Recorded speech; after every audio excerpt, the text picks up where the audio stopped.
Okay, good evening students. तर मागच्या लेक्चरला आपण स्टेट्स ऑफ मॅटर मध्ये इंट्रोडक्शन बघितलं होतं. तर या लेक्चरला आपण बघा, तुम्हाला शीट्स हा गुगल क्लासरूमला टाकलेला आहे, ते व्हॉट्सअपला पण टाकून देऊ. आता आपल्याला पॉइंट शिकायचा मेजरेबल प्रॉपर्टीज ऑफ गॅस. गॅसच्या कोणत्या मेजरेबल प्रॉपर्टीज असतात, म्हणजे आपण गॅस कशात मेजर करू शकतो.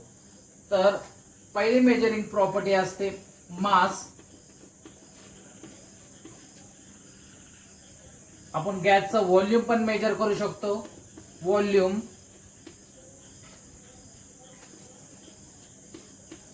प्रेशर,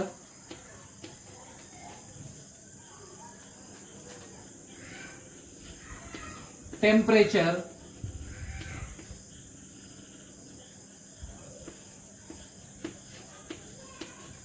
आणि लास्ट डेन्सिटी. म्हणजे आपण हे 5 मेजरेबल क्वांटिटीज आपण डिटेल मध्ये बघणार आहोत. पहिला आहे मास, व्हॉल्यूम, प्रेशर, टेम्परेचर आणि density. So let us start with mass. Now what is actually the mass?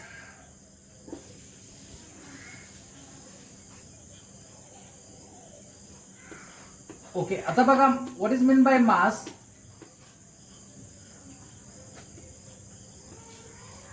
बघा, मी जर इथे एक कंटेनर घेतला, तो आपला एम्प्टी कंटेनर आहे. काय हा एम्प्टी कंटेनर, त्याचं वेट आपण धरू W1. आपण याच्यात जर गॅस फिल केला, या कंटेनर मध्ये काय फिल केला, आपण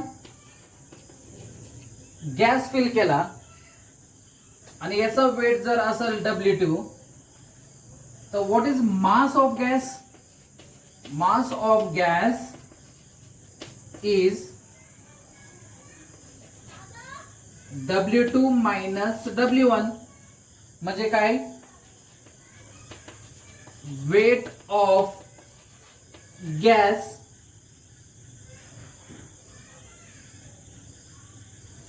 weight of container in which gas is present, weight of container in which gas is present minus weight of container. समजा एम्प्टी कंटेनर असेल 100 ग्राम. एम्प्टी कंटेनर असेल किती? 100 ग्राम. आणि गॅस फिल केल्यानंतर तो जर 110 ग्राम होत असेल, तर जो 10 ग्राम आहे तो काय? Weight of a gas. तर मास ऑफ गॅस कसा फाइंड करायचा? Weight of a container which contains gas minus weight of the empty container. Okay, तर अशा पद्धतीने आपण वेट ऑफ गॅस काउंट करतो. म्हणजे वेट म्हणजेच mass of the gas count करतो. आणि आणखीन एक आपण काउंट करतो नंबर ऑफ मोल्स. आणि शक्यतो वेट तुम्ही ग्राम मध्ये घ्या. का ग्राम मध्ये घ्या? कारण आपल्याला बऱ्याच सम मध्ये नंबर ऑफ मोल्स सापडायचे असतात. तर नंबर ऑफ मोल्स कसं सापडायचे बघा. Number of moles is equal to mass divided by molar mass. Mass divided by molar mass. आता हे मास काय नाही, मोलर मास आहे. काही बुक्स मध्ये तर मास ऐवजी वेट दिलेलं आहे. वेट आणि मास म्हणजे सारखंच. मोलर मास म्हणजे काय? Molecular weight. समजा त्यांनी असं म्हटलं, there is 16 gram of oxygen. किती gram? 16 gram of oxygen O2. Then find the number of moles. The number of moles कसे फाइंड करायचे? Mass upon molecular mass. मास किती दिलंय? 16 ग्राम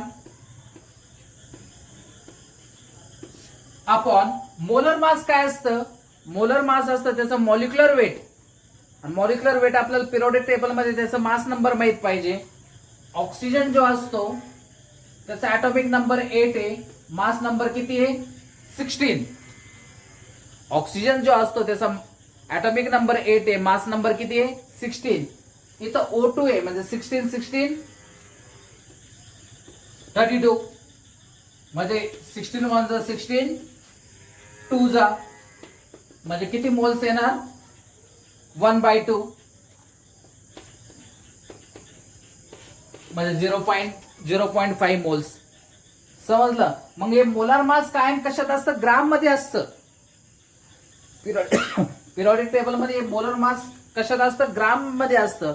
मग आपण हा वेट सुद्धा हा मास सुद्धा कशात घ्यायचा शक्यतो ग्राम्स मध्ये घ्यायचा. जर केजी मध्ये असेल तर तो आपल्याला ग्राम्स मध्ये कन्वर्ट करता येतो. समजलं. तर समजली पहिली क्वांटिटी, पहिली measurable quantity that is mass. बघा दुसरी क्वांटिटी आपल्याला बघायची व्हॉल्यूम.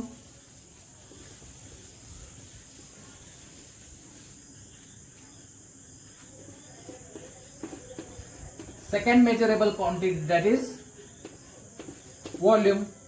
व्हॉल्यूम काय असतं आता गॅसचं व्हॉल्यूम म्हणजे काय कंटेनरचं व्हॉल्यूम. कारण गॅस पूर्ण स्पेस ऑक्युपाय करतो. बघा हा जर कंटेनर असेल आणि इथं गॅस असेल, हाच गॅस मी छोट्याशा कंटेनर मध्ये जरी ट्रान्सफर केला तरी तो कम्प्लीट व्हॉल्यूम ऑक्युपाय करणार आहे. मी हाच गॅस याच्यापेक्षा मोठ्या कंटेनर मध्ये टाकला तरी तो पूर्ण एरिया ऑक्युपाय करणार आहे. मी जर एका मोठ्या रूम मध्ये जरी टाकला तरी तो रूमची स्पेस ऑक्युपाय करणार आहे. म्हणजे व्हॉल्यूम ऑफ गॅस म्हणजे volume of container. Volume of gas is volume of container. कंटेनरचं जितकं व्हॉल्यूम असेल तितकंच व्हॉल्यूम कशाचं असेल गॅसचं असेल. म्हणजे मी इथं लिहितो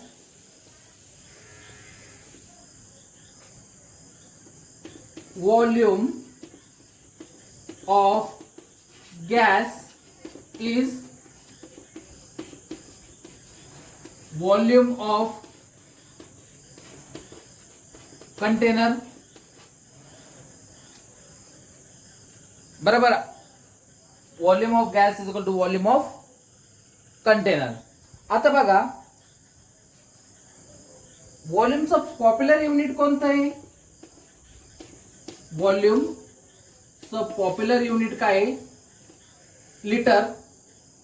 त्याला आपण एल ने रिप्रेझेंट करतो. पॉप्युलर युनिट काय आहे लिटर. बघा 1 लिटर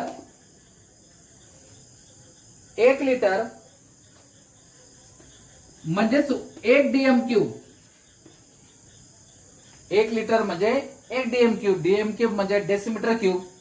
म्हणजे लिटर आणि डीएम क्यूब काय झाली सारखीच युनिट झालं. म्हणजे क्वेश्चन मध्ये असेल 10 डीएम क्यूब म्हणजे लगेच तुमच्या लक्षात यायला पाहिजे 10 लिटर आहे. डीएम क्यूब आणि लिटर काय आहे एकच क्वांटिटी आहे. 1 लिटर म्हणजे किती एम एल 1000 ml. 1 लिटर म्हणजे किती एम एल 1000 ml. आणि 1000 ml म्हणजे आपण ते 1000 सेंटीमीटर क्यूब पण लिहू शकतो. म्हणजे याचा अर्थ एम एल आणि सेंटीमीटर क्यूब काय सारखेच युनिट आहे. एम एल आणि सेंटीमीटर क्यूब काय सारखंच युनिट आहे. कधी कधी त्याला सीसी पण म्हणतात सेंटीमीटर क्यूब. क्यूबिक सेंटीमीटर किंवा सेंटीमीटर क्यूब. म्हणजे 1 लिटर म्हणजे 1 डीएम क्यूब. म्हणजे लिटर आणि डीएम क्यूब सारखंच युनिट आहे.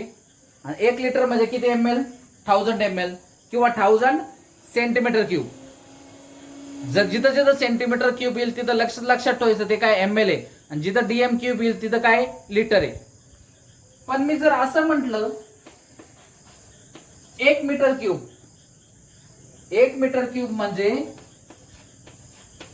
1000 लिटर. 1 मीटर क्यूब म्हणजे किती लिटर 1 मीटर क्यूब म्हणजे किती लिटर 1000 लिटर किंवा 1000 डीएम क्यूब. मला जर सेंटीमीटर क्यूब संग जर याचा रिलेशन दाखवायचं असेल तर 1 मीटर क्यूब म्हणजे 1000 लिटर आणि 1 लिटर म्हणजे 1000 सेंटीमीटर क्यूब.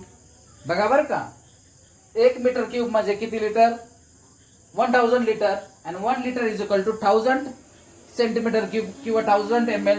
मग मी असं लिहू शकतो का 10⁶ सेंटीमीटर क्यूब.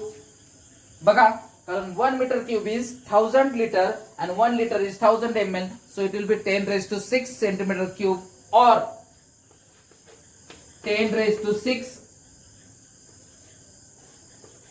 ml. कारण सेंटीमीटर आणि ml काय सारखंच आहे. दिसतंय board. 1 liter is equal to 1 dm cube. 1 dm cube म्हणजे dm cube आणि लिटर एक सारखंच युनिट आहे. 1 dm cube म्हणजे 1000 ml. ml आणि सेंटीमीटर क्यूब सारखंच युनिट आहे. पण 1 मीटर क्यूब म्हणजे 1000 लिटर. मग किती सेंटीमीटर क्यूब 10⁶ सेंटीमीटर क्यूब किंवा 10⁶ ml. समजले सगळ्यांना. तर पुढली मेजरेबल क्वांटिटी आपण घेत आहोत temperature.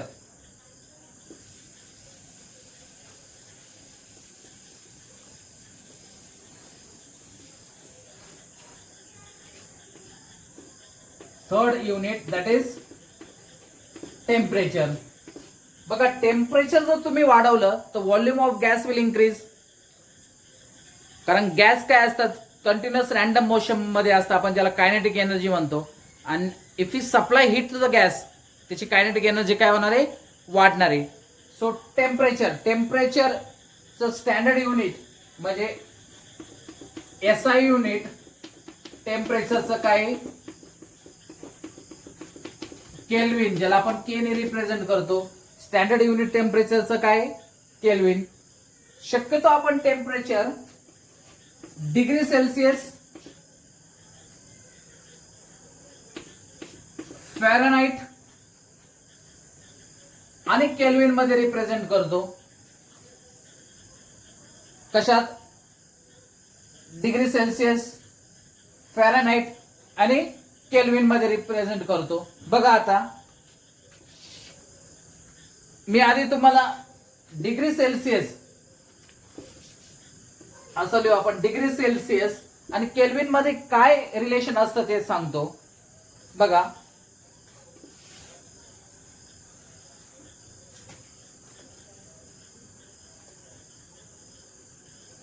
Zero degree Celsius is equal to 273 kelvin.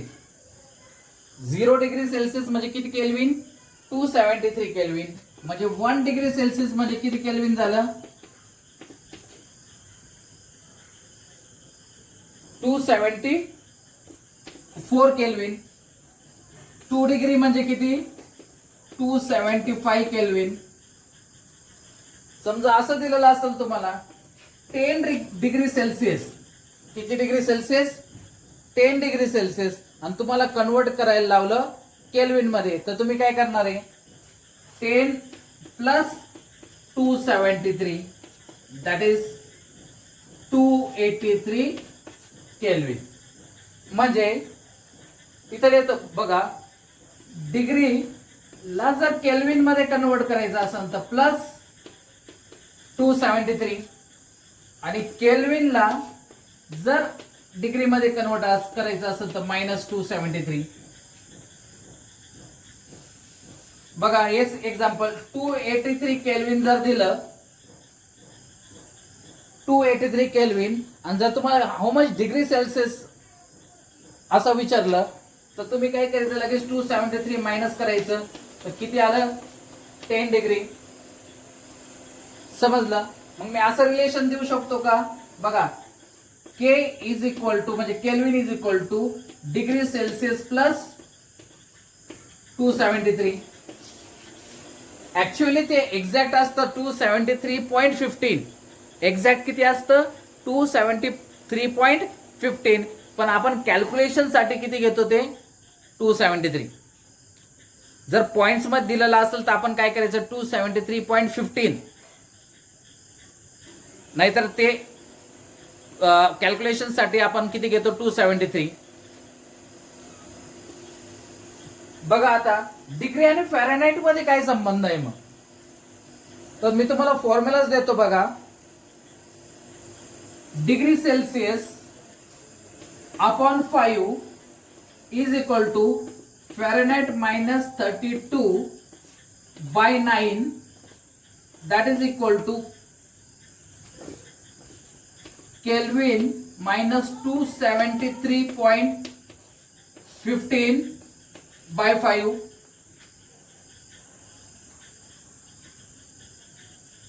बघा काय C by 5 is equal to F minus 32 by 9 is equal to K minus 273.15 divided by 5. दिसतंय सगळ्यांना बोर्डवर?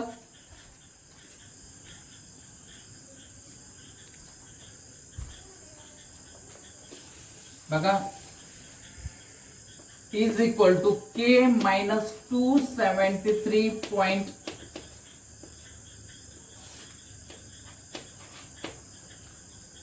जर तुम्हाला डिग्री सेल्सिअस दिलेला असेल आणि तुम्हाला फॅरेनहाइट मध्ये कन्वर्ट करायचं असेल तर हे रिलेशन वापरायचं. डिग्री सेल्सिअसचं जर केल्विन मध्ये कन्वर्ट करायचं असेल तर मी आताच एक शॉर्टकट सांगितलं तुम्हाला. इथं बघा 273.15, to be precise it is 273.15, पण आपण रफली किती घेऊ शकतो 273. जर केल्विन फॅरेनहाइट मध्ये कन्वर्ट करायचं असेल तर हे दोन रिलेशन घ्या तुम्ही आणि क्रॉस मल्टिप्लाय करा. समजलं?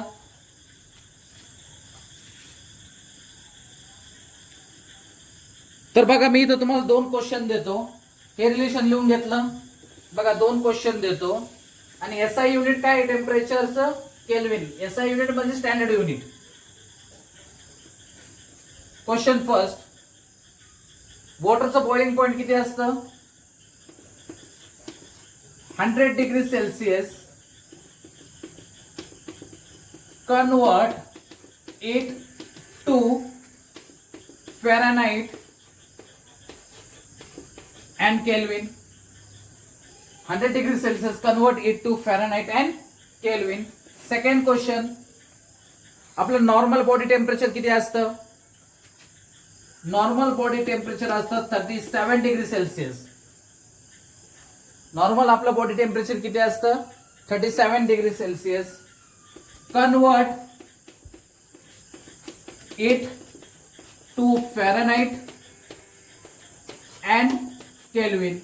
कारण आपण जे बॉडी टेम्परेचर मोजण्यासाठी जे थर्मामीटर वापरतो त्याच्यात तर फॅरेनहाइट असतं. मग जर नॉर्मल बॉडी टेम्परेचर किती असेल 37 डिग्री सेल्सिअस तर ते कशात कन्वर्ट करायचं तुम्ही? फॅरेनहाइट मध्ये. मग आपल्याला कळलं का किती फॅरेनहाइट असल्यानंतर आपलं बॉडी नॉर्मल टेम्परेचर मध्ये असतं. जास्त जर झालं तर आपल्याला काय असतं? फिवर असतो किंवा टेम्परेचर असतं. परत मी इथं रिलेशन लिहितो बघा. Degree Celsius divided by 5 is equal to Fahrenheit minus 32 by 9 is equal to Kelvin minus 273.15 by 5. बघा हे कॉपी करून घ्या.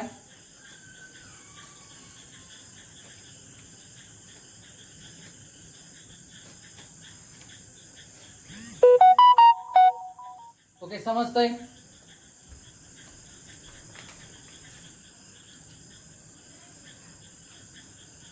ओके, आता पुढलं बघा. Okay, next measurable quantity is pressure. Next measurable quantity is pressure. तर प्रेशर कसं काउंट केलं जातं बघा. या कंटेनर मध्ये काय गॅस आहे. आता हा गॅस काय करणार? या कंटेनरला स्ट्राईक करणार, कारण गॅस मध्ये कायनेटिक एनर्जी असते. या कंटेनरवर तो काय करणार? फोर्स अप्लाय करणार. मग आपण प्रेशर कसं काउंट करतो? Pressure is equal to force per unit area. Pressure तर मी इथं लिहितो बघा. Pressure of gas is force per unit area applied on wall of container. Applied on wall of container. Pressure of gas is force per unit area applied on container. आता पुढे बघा, SI unit of pressure means standard unit of pressure. काय standard unit of pressure? Newton per metre square. काय? Newton per metre square. बघा, force आपण घेतला newton मध्ये, area घेतला आपण मीटर स्क्वेअर मध्ये. न्यूटन पर मीटर स्क्वेअरलाच आपण काय म्हणतो? पास्कल. जर विचारलं what is SI unit of pressure, तर ऑप्शन जर असेल पास्कल तर तुम्ही पास्कल टिक करा, किंवा ऑप्शन असणार न्यूटन पर मीटर स्क्वेअर. पण आणखीन एक प्रेशर असतं ज्याला आपण ऍटमॉस्फेरिक प्रेशर म्हणतो. काय म्हणतो आपण? Atmospheric pressure.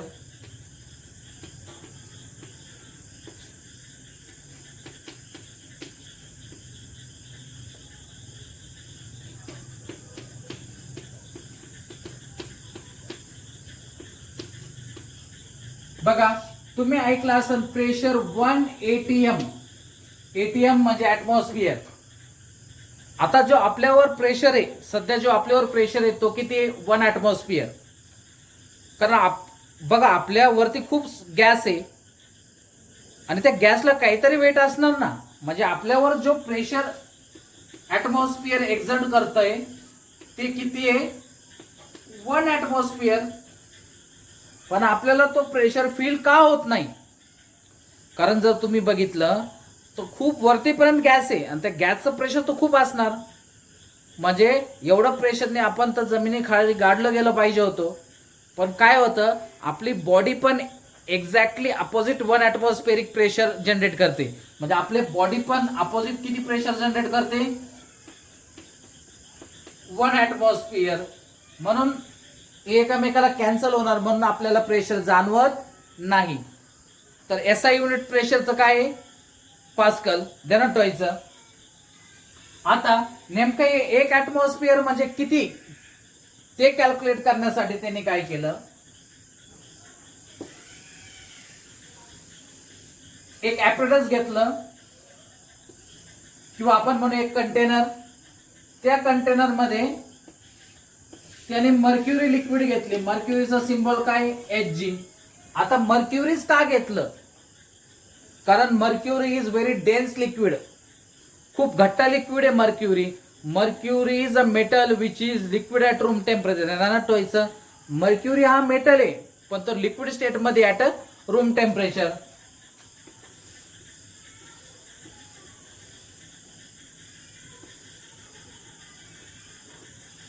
बघा, इथं मी एक ट्यूब घेतली. त्या ट्यूब मध्ये पण काय फिल केलं मी? मर्क्युरी फिल केली. And this tube is inverted in this container. म्हणजे ती ट्यूब अशी इथे इन्व्हर्ट करून टाकली. बघा, कंटेनर ओपन आहे म्हणजे बाहेरचं काय? इथं ऍटमॉस्फेरिक प्रेशर आहे. आता या ऍटमॉस्फेरिक प्रेशर मुळे हे मर्क्युरी खाली दाबलं जाणार आणि या ट्यूब मधली मर्क्युरी लेवल काय होणार? वाढणार. पण या ट्यूब मध्ये पण मर्क्युरी आहे. मर्क्युरी, त्या मर्क्युरीला सुद्धा काय आहे? काहीतरी वेट आहे. त्या मर्क्युरीला काय आहे? वेट आहे. आणि ग्रॅव्हिटेशन मुळे ते मर्क्युरी कुठं ओढलं जातं? खाली ओढलं जातं. तर हा झाला बाहेरचा प्रेशर. ज्यावेळेस ही मर्क्युरी कॉन्स्टंट राहील या ट्यूब मधली, आणि या ट्यूबला अशी मार्किंग असते रिडिंग काउंट करण्यासाठी. ज्यावेळेस ही मर्क्युरी कॉन्स्टंट आली त्यावेळेस रिडिंग आली 760 mm ऑफ Hg. म्हणजे 760 मिलीमीटर ऑफ Hg. मग फिक्स केलं गेलं का 1 atmosphere is equal to 760 mmHg. 760 mmHg किंवा 76 सेंटीमीटर ऑफ Hg. एक तर 760 mm ऑफ Hg किंवा 76 सेंटीमीटर ऑफ Hg. आणि या ऍपरेटसला आपण म्हणतो बॅरोमीटर. या ऍपरेटसला काय म्हणतो आपण? बॅरोमीटर. जर क्वेश्चन आला what is the apparatus to measure pressure, तर ते काय असतं? बॅरोमीटर. ओके, समजलं हे सगळ्यांना? दिसतंय बोर्डवर? ओके, हे तर झालं ऍटमॉस्फेरिक प्रेशर. आपण लॅब मध्ये कसं काउंट केलं? नेमकं ऍटमॉस्फेरिक प्रेशर म्हणजे काय बघा. ही जी आपली अर्थ आहे, इथं काय केलं गेलं? 1 स्क्वेअर इंच, 1 स्क्वेअर इंच असा कॉलम जर आपण एक इमेजिनरी कॉलम असं जर बिल्ड केला, अर्थ पासून जर 1 square inch imaginary column build केला आणि कुठपर्यंत नेला? जिथपर्यंत एअर आहे तिथपर्यंत जर नेला, तर याच्या मधली जी एअर आहे, याच्या या 1 स्क्वेअर इंच कॉलम मधली जी एअर आहे, त्या प्रेशरला आपण म्हणतो 1 ATM. समजलं? 1 स्क्वेअर इंच वर मध्ये जे प्रेशर आहे त्याला आपण किती म्हणतो? 1 ATM. मग मी असं म्हणू शकतो का? Atmospheric pressure is pressure exerted by atmosphere on the earth at sea level. काय atmospheric definition? Pressure exerted by atmosphere on the surface of earth at sea level. त्याला किती म्हणतो आपण? 1 ॲटमॉस्फेरिक प्रेशर म्हणतो. समजलं? तर एटीएम आणि दुसऱ्या युनिट मध्ये काय रिलेशन आहे ते आपण बघू आता. बघा, आणि शक्यतो आपण प्रेशर कशात घ्यायचा? एटीएम मध्ये. मग 1 ATM is equal to 1.01325 into 10⁵ pascal. कारण स्टँडर्ड युनिट कशात असतं? पास्कल मध्ये. पण आपल्याला सम सॉल्व्ह करताना बऱ्याचशा वेळेस आपल्याला एटीएम मध्ये कन्वर्ट करावं लागतं. तर 1 ATM मीन्स व्हॉट? 1.01325. मग बऱ्याचशा याच्यात काय घेतलं जातं? फक्त 1.01 एवढंच. 1.01 इंटू 10⁵ पास्कल. जर मला याला किलो पास्कल मध्ये कन्वर्ट करायचं असेल तर किलो म्हणजे मला याला डिवाइड बाय 1000 करावं लागेल. मग मी याला डिवाइड बाय 1000 जर केलं तर इथून 30 कॅन्सल, इथं 30 कॅन्सल, म्हणजे ते किती येणार? 1.01325 इंटू 10⁵2 किलो पास्कल. 10⁵2 आहे म्हणजे 2 पॉइंट जर मी इथं शिफ्ट केलं तर 101.325 किलो पास्कल. समजलं मी काय केलं? 1 ATM म्हणजे किती पास्कल? 1.01325 into 10⁵5 pascal. बघा, तुम्ही फक्त 1.013 एवढं जरी घेतलं तरी चालेल. 1.013 किंवा बऱ्याचशा सम्स मध्ये ते 1.01च घेतात इंटू 10⁵5 पास्कल. याला जर मला किलो पास्कल मध्ये कन्वर्ट करायचं असेल तर डिवाइड बाय 1000. मग डिवाइड बाय 1000 म्हणजे इथून 30 कॅन्सल झाले, म्हणजे 10⁵2. जर मला याच्यात चांगल्या फॉर्म मध्ये लिहायचं असेल तर 2 पॉइंट इकडे शिफ्ट केले म्हणजे 101.325 किलो पास्कल.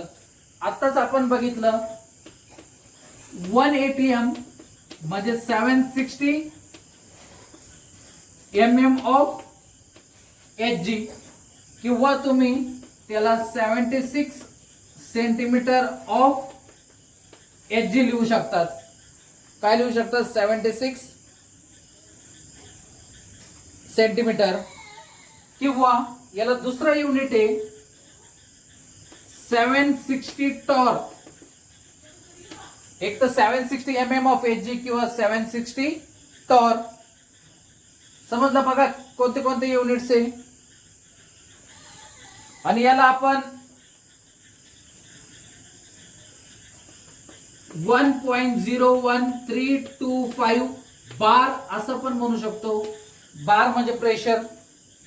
बघा किती सारे युनिट्स आहे.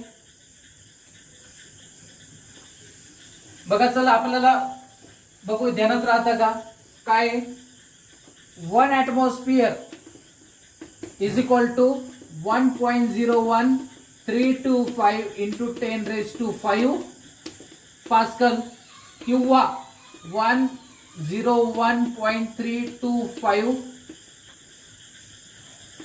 Kilo pascal. बघा मी पॉइंट शिफ्ट केले.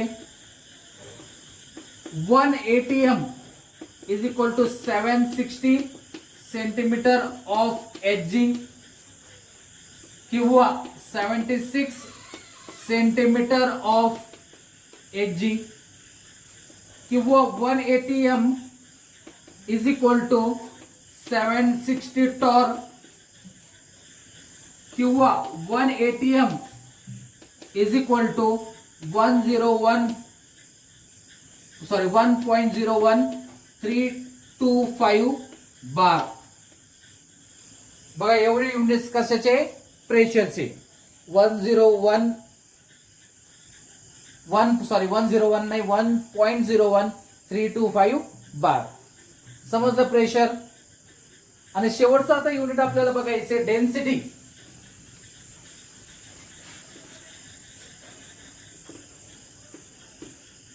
डेन्सिटी बघा सगळ्यांना माहिती density is equal to mass upon volume. बघा दोन टाईपची डेन्सिटी असते. एक असते वेपर डेन्सिटी. मध्ये मागच्या चॅप्टर मध्ये आपण हे शिकलोय vapour density. Molecular weight is equal to 2 into vapour density. मग vapour density is equal to molecular weight divided by 2. एक वेपर डेन्सिटी असते आणि एक ऍब्सोल्यूट डेन्सिटी असते. Absolute density. तर ऍब्सोल्यूट डेन्सिटीचा फॉर्म्युला काय आहे? D is equal to PM upon RT. इथं मी डी लिहिलेलं आहे. काही बुक्स मध्ये याला रो असं पण म्हणलं जातं. डेन्सिटी एक तर डी न रिप्रेझेंट केली जाते किंवा फिजिक्स मध्ये काय कशाने रिप्रेझेंट बऱ्याचशा वेळेस कशाने रिप्रेझेंट केली जाते रोनी. फिजिक्स मध्ये नाही केमिस्ट्री मध्ये पण काही बुक्स मध्ये तुम्हाला रो हा युनिट दिसल किंवा डी. PMRT. आता P म्हणजे काय? P म्हणजे प्रेशर ऑफ गॅस. P म्हणजे काय? Pressure of gas. शक्यतो प्रेशर आपण कशात घेतो? ATM मध्ये. M म्हणजे मास ऑफ गॅस. आणि मास ऑफ गॅस शक्यतो आपण कशात घ्यायचा? ग्राम मध्ये. बघा दिसतंय केस बोर्डवर. M is equal to mass of gas. R is equal to gas constant. बघा मी इथं लिहितो R is equal to gas constant. Gas कॉन्स्टंटच्या पण खूप साऱ्या व्हॅल्यूज असतात. पण जर एटीएम जर असेल तर त्याची व्हॅल्यू फिक्स असते. ते मी तुम्हाला व्हॅल्यू सांगतो. पण पहिलं बघा T म्हणजे काय? टेम्परेचर. आणि टेम्परेचर कशात घ्यायचं आपल्याला? केल्विन मध्ये. टेम्परेचर कशात घ्यायचं आपल्याला? केल्विन मध्ये. तर त्यावेळेस ही R मी सांगितलं R हा गॅस कॉन्स्टंट असतो. Universal gas constant. आणि R च्या खूप साऱ्या व्हॅल्यूज आहे. पण ज्यावेळेस एटीएम प्रेशर असेल टेम्परेचर केल्विन मध्ये असेल तर आपण कोणती व्हॅल्यू घेतो? 0.0821 ATM लिटर.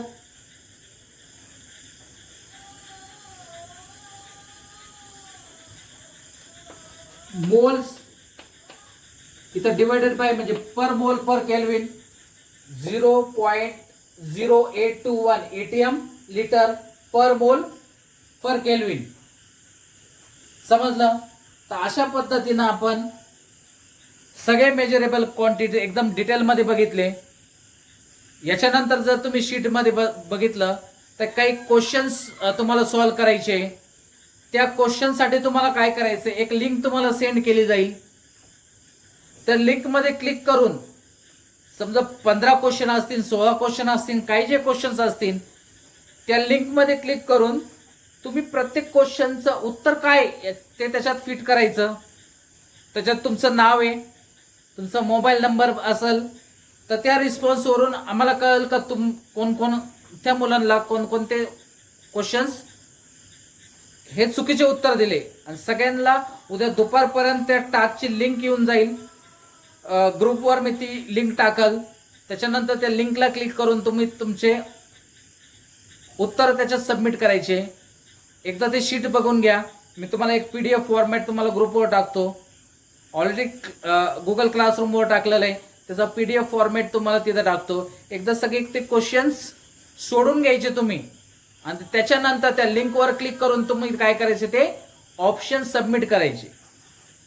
तर याच्यानंतर आपण व्हेरियस डिफरंट गॅसेस लॉ बघणार आहोत. तर याच्यात काही अडचण असेल तर मला नक्की कळवा. थँक्यू.